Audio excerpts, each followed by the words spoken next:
Vou falar com vocês um pouquinho agora sobre a reforma trabalhista. Muita gente não sabe, mas já faz um tempinho que está tendo essas reformas trabalhistas. Algumas já estão em vigor, outras ainda estão em andamento. A nova lei não altera, no entanto, questões relacionadas ao salário mínimo, 13º salário, seguro-desemprego, valores de depósito e da indenização rescisória do FGTS, benefícios previdenciários, números de dias de férias devido aos funcionários, repouso semanal remunerado, licença maternidade e licença paternidade, e normas relativas à segurança e saúde do trabalhador. Quando começou a falar sobre essa reforma, foi muito assustador, onde as pessoas começaram a fazer coisas imaginárias. Então saía-se bastante comentários que não ia existir mais 13º, comentários onde seguro-desemprego seriam 6 parcelas, que quando fosse demitido sem justa causa não teria mais a indenização do FGTS, que o número de férias iria diminuir. E não, tá, gente? Essa lei, ela não vai alterar em nada referente a esses itens que nós acabamos de falar por enquanto. Não posso afirmar para vocês que isso vai ser por muito tempo ou por pouco tempo, mas no momento que nós sabemos, esses itens, eles ainda vão continuar do mesmo jeito que são, sem alteração nenhuma. Alguns pontos da nova lei poderão ser colocados em prática imediatamente. Um deles é que o período que o empregado gasta do trajeto de casa até o trabalho em transporte oferecido pela empresa não será mais computado na jornada. Algumas empresas, então, o que elas faziam? Eu pego o ônibus para ir trabalhar 8 horas da manhã. Quando eu saio da minha casa para pegar o ônibus, algumas empresas já computavam como horário de trabalho. E depois, a mesma coisa. Eu saio do trabalho às 17. Até eu chegar na minha casa, também era computada como jornada de trabalho. Agora a lei não permite mais. O que é jornada de trabalho? É a partir do momento que você entra na empresa e bate o seu ponto. E que você sai da empresa e bate o seu ponto. O trajeto que você faz da casa para o trabalho, do trabalho para casa, não tem que ser computado como jornada trabalhada.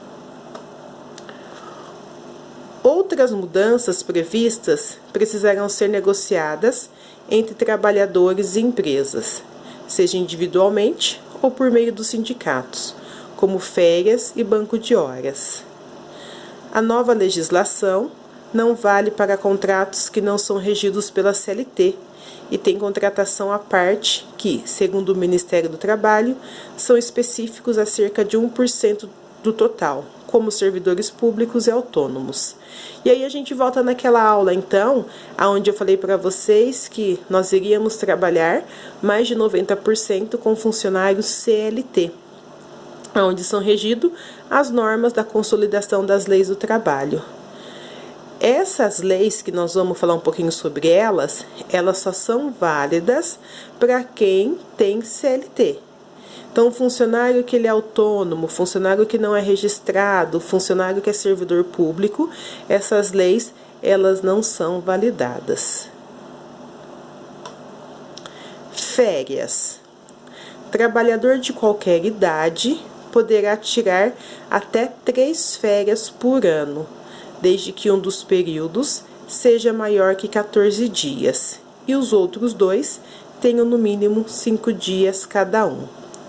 As férias não poderão mais começar nos 2 dias que antecedem um feriado ou nos dias de descanso semanal, geralmente aos sábados e domingos.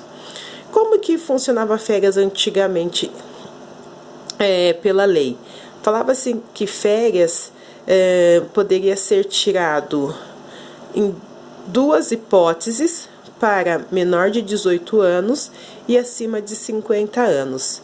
Então, eles poderiam tirar férias em 2 vezes, se possível, em período de férias escolares para os menores de 18 anos. E os demais, 30 dias normal. Por isso que fala que nessa nova legislação, trabalhador de qualquer idade, independente de menor de 18 ou maior de 50, eles podem tirar férias em 3 períodos. Um dos períodos, ele não pode ser, tem que ser, maior do que 14 dias. Então, por exemplo, eu posso tirar férias 15 dias, depois eu posso tirar mais 8 dias, e depois eu posso tirar mais 7 dias. Pronto, deu minhas férias. Eu posso tirar, por exemplo, 20 dias, depois eu tiro mais 5 dias e depois mais 5 dias. Deu meus 30 dias. Então, um período tem que ser maior do que 14 e os outros 2, no mínimo, 5 dias cada um. As férias, elas não podem acontecer 2 dias antes do feriado. Então, se eu tiver um feriado, por exemplo, na quarta, eu não posso entrar de férias na segunda. E eu também não posso entrar de férias em dias de descanso. Por exemplo, você vai entrar de férias no sábado. Não, férias normalmente ela tem que iniciar em qualquer dia útil da semana. Contribuição sindical. O pagamento da contribuição sindical, que equivale a um dia de trabalho, não será mais obrigatório. O desconto dessa contribuição se dava no salário de março e era paga em abril. Então, se vocês que trabalham pegar o olerite de vocês, antigamente, vocês vão perceber que sempre no mês de abril era descontado um dia do nosso salário, que era para contribuição sindical. Na verdade, dizia-se que era para contribuir com o sindicato a trabalhar ao nosso favor. E hoje, a lei fala que não será mais necessário pagar essa contribuição sindical. Então, vocês já prestem atenção no olerite de vocês desse mês de abril, que essa contribuição sindical não poderá mais ter vindo com desconto na folha de pagamento. Aqui eu tenho uma folha da nossa carteira de trabalho, onde, se vocês pegarem, vocês podem ver que tem uma folha onde está escrito contribuição sindical. Então, era preenchido o valor que era descontado e vigente de que período até que período. E o empregador assinava para comprovar que aquele valor realmente tinha sido descontado do funcionário. Então, fala assim, nessa página, verificaremos se o funcionário recolheu a contribuição sindical do ano na sua empresa. Caso ele não tenha, iremos efetuar o desconto e registrar aqui o valor do desconto a favor de nome do sindicato e ano, carimbar e assinar. Este procedimento deve ser feito sempre que houver desconto do sindical da folha. Então, vocês já começam a perceber que eu acho que o ano passado já tinha essa lei, ela já estava em vigor. Então, a partir do ano passado, não poderia mais estar descontando essa contribuição sindical da folha de pagamento dos colaboradores. Homologação. A homologação da rescisão de contrato de trabalho poderá ser feita na empresa, acabando com a obrigatoriedade de recorrer nos sindicatos ou nas superintendências regionais do trabalho. O que é homologação? A homologação acontecia quando eu era demitida ou quando eu pedia a conta do trabalho, mais de um ano registrado, eu tinha então que ir no Ministério do Trabalho ou no sindicato para ver se aquilo que meu empregador estava pagando estava de acordo com aquilo que o sindicato também estava calculando.